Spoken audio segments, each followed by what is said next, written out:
Hello，欧拉，大家好，欢迎来到我的迷你中文课程。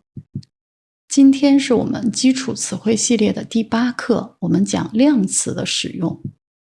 中文中，数字一般不会直接接名词，在二者之间有一个非常重要的成分，就是量词。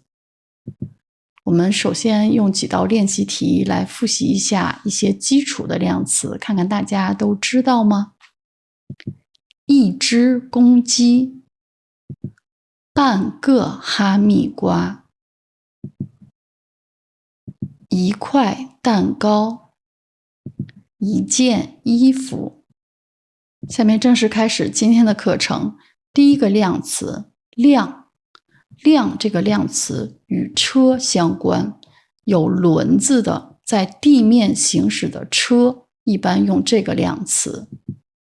一辆卡车，也可以说一辆轿车，一辆公共汽车，一辆摩托车，也包括一辆自行车。包装成包的东西，我们用这一个量词包。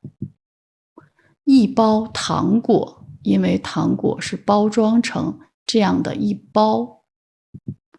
下面这两种产品大家知道怎么描述吗？两包纸巾，一包葡萄干。第三个量词，段。段用来描述一个很长的物品，其中的一部分。因为一篇文章很长，这是其中的一部分。三段文章。一段公路，因为公路也是很长，这只是其中的一部分。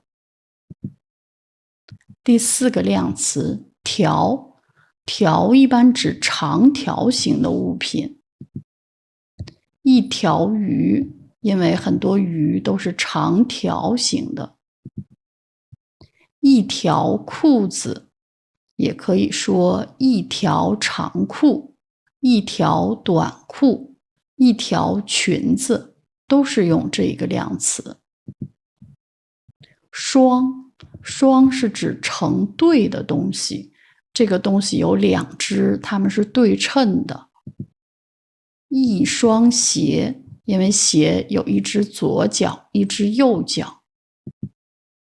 一双手。张用来指平面的物体，包括一张图片，也可以说一张照片。5张彩色的纸。今天我们一共学习了6个新的量词，下面是一个简单的小练习，大家如果需要时间思考，可以将视频暂停。一辆自行车，一包大米，一段路，一条裤子，一双运动鞋，一张照片。